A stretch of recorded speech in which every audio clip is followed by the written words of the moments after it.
আমরা সেই সম্মানের জায়গায় যুব সমাজকে বসাতে চাই। যুব সমাজ প্রস্তুত? যারা যুবক হাত তুলে।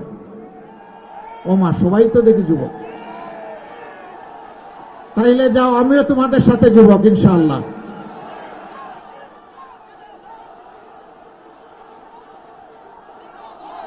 যুবকরা বাঘ সিংহ পর্বত কাউকে ভয় করে না, আল্লাহর উপর শুধু আল্লাহকে ভয় করে আর আল্লাহর উপর ভরসা রাখে। জাতির মুক্তির পথে যত বাধা আসবে সেটা যদি হিমালয় পর্বতের মতো হয়, মহান আল্লাহর কাছে তৌফিক চাই আমরা যেন সেটাও মাড়িয়ে সামনে অগ্রসর হতে পারি। আমরা কথা দিচ্ছি, আল্লাহ যদি আমাদেরকে এই দেশ সেবার দায়িত্ব দেন, আমরা চাঁদাবাজের কোনো অস্তিত্ব রাখব না, আমরা দুর্নীতিবাজদের অস্তিত্ব রাখব না। হায় হায়, এখন তো সবাই বিপদে পড়ে গেছে, এখন কি হবে?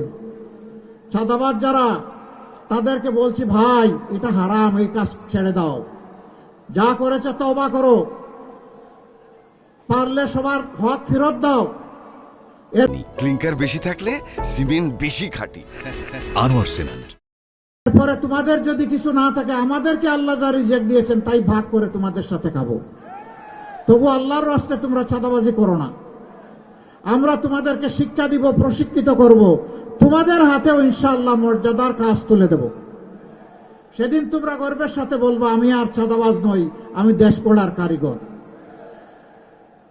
দুর্নীতি মানুষ দুই কারণে করে, একটা লোভ আর একটা বাধ্য হয়ে।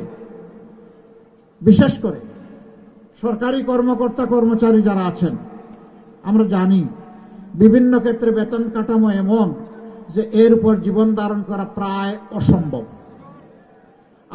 আপনি রাষ্ট্রের সার্ভিস নেবেন আর তাকে সম্মানের সাথে বাঁচতে দিবেন না, ব্যবস্থা করবেন না। এই রাষ্ট্রের এরকম কেউ বাধ্য হয়ে যদি অপরাধ করে তাকে শাস্তি দেওয়ার কোনো অধিকার নেই। আগে সম্মানের সাথে বাঁচার সুযোগ করে দিতে হবে। সরকারি, বেসরকারি, আধা সরকারি, স্বায়ত্তশাসিত সব মিলেই হচ্ছে আমাদের কর্মসংস্থান। আমরা কথা দিচ্ছি এই সব ক্ষেত্রে ইনসাফ কায়েম করা হবে ইনশাআল্লাহ।